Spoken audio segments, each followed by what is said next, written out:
Welcome to the Leadership Buzz podcast with Lloyd Buzz Buzzell.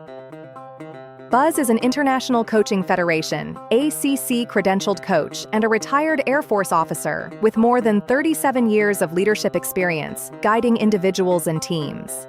This podcast is for leaders who want to align their behavior with their values and grow in self-awareness.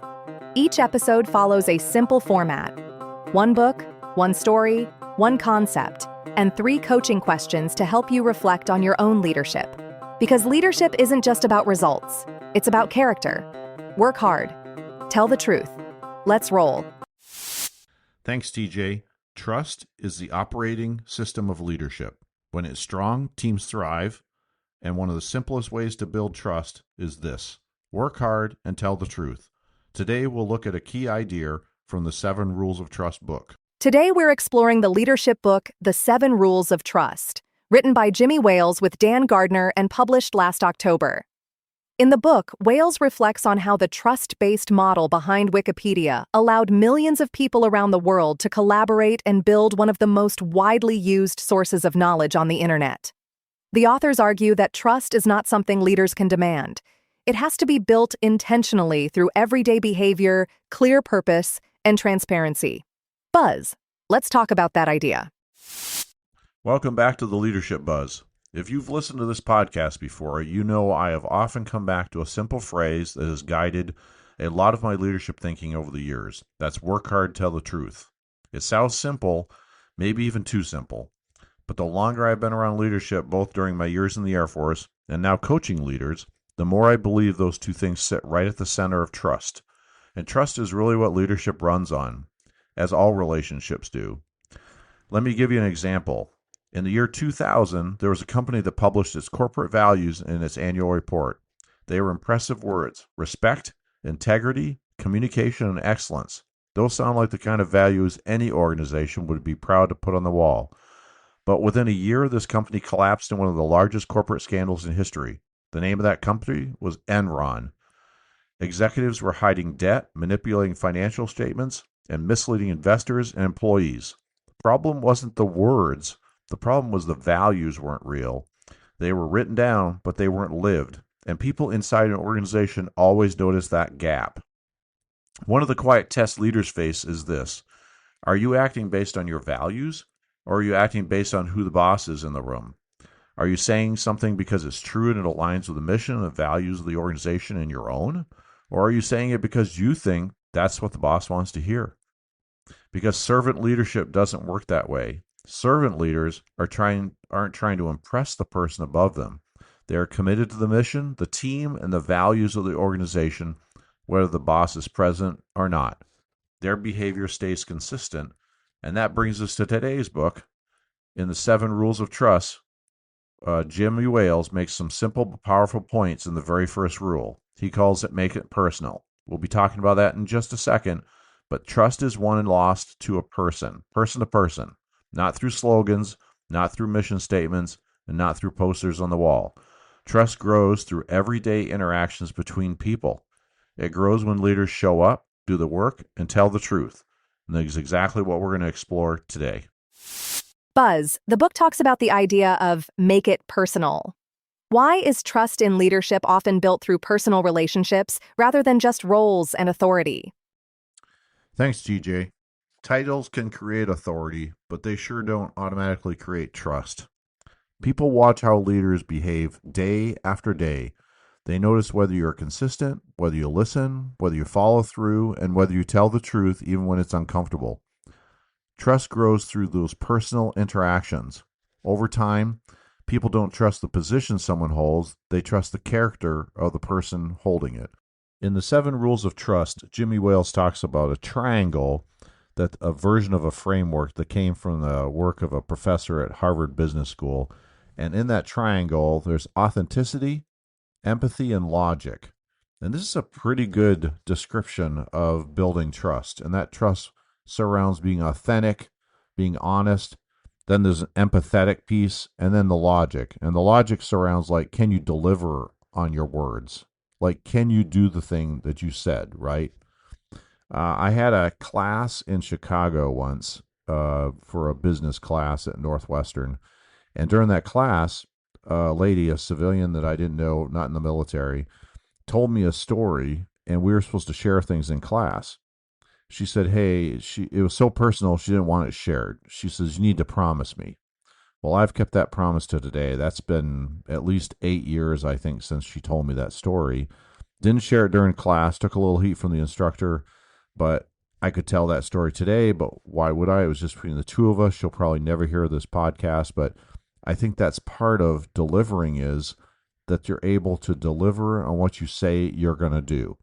And isn't that what trust is all about? Is you say you're going to do something, that you won't share something, or that you'll take those actions to help or assist or be with that person, and you take those actions. That is very, very important in building that trust with a person. Because in life, everything is about relationships, and everything in relationships is built on is one thing: trust.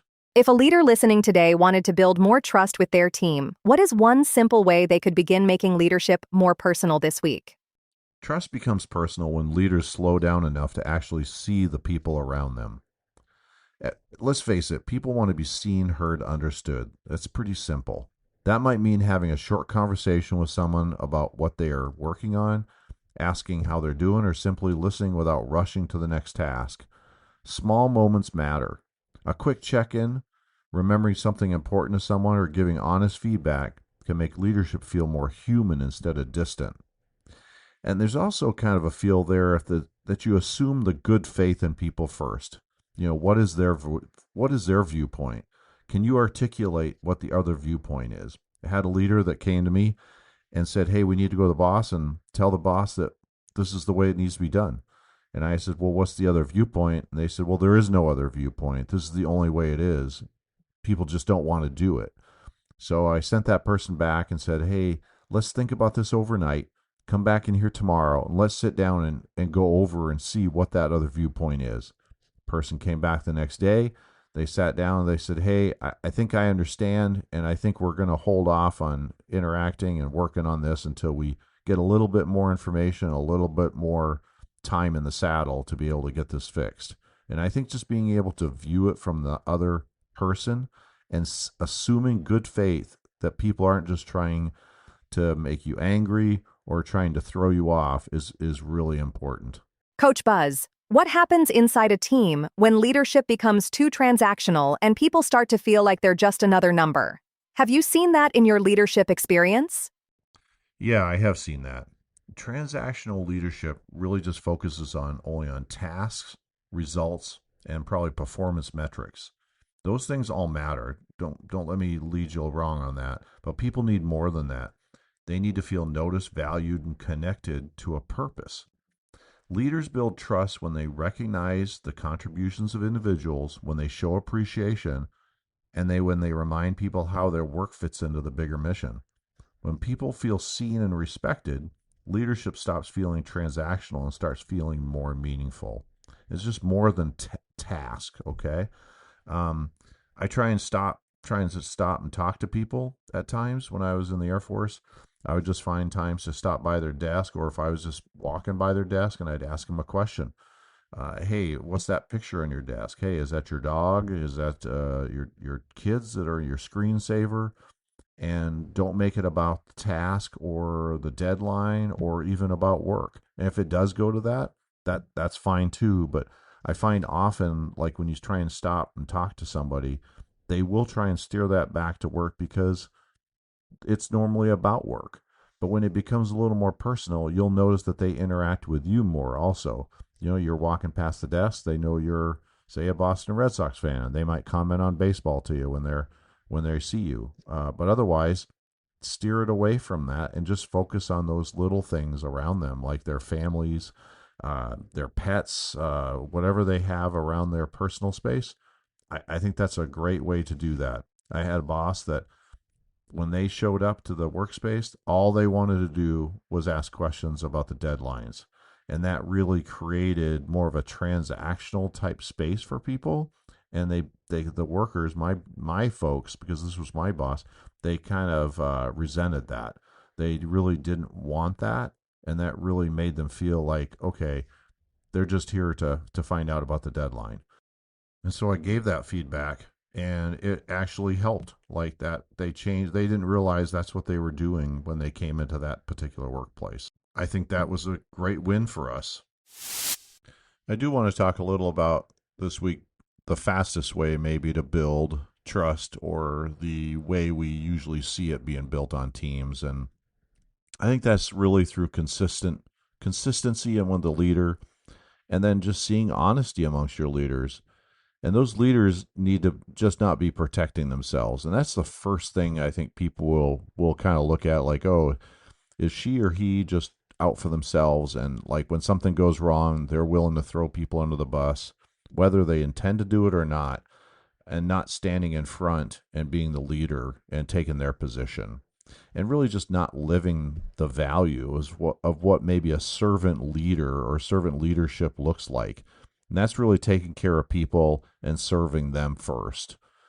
When we talk about work hard and tell the truth, really working hard is your commitment. That's where you show commitment. And telling the truth is about your credibility. I know as a major, when I took over as a flight commander, I just decided that I was going to work harder and outwork everybody else. And so if the garbage needed to be taken out, I took the garbage out. If a door needed to be shut, I shut it. If somebody stayed late, I stayed late with them. Even if I couldn't help them, I was just there. Because really authority comes from the role, and trust comes from the person. And it's very easy to lose that trust and lose that credibility with people. I saw this amongst a team when we'd go on the road. A lot of times we had a fairly large team, and we had some pretty critical things to work on.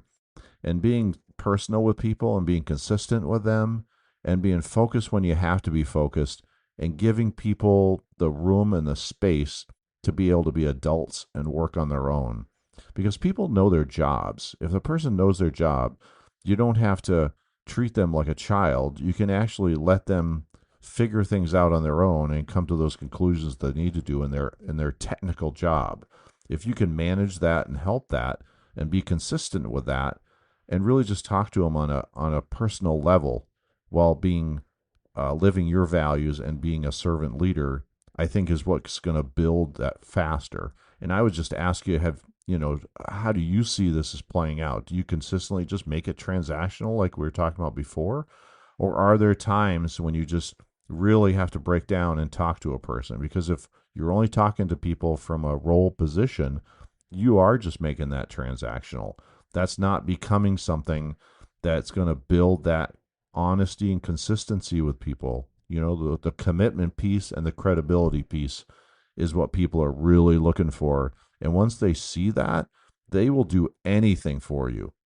They'll do anything for you to make sure that you're successful as the leader and that the team is successful. Because after all, they didn't build you and then find a team.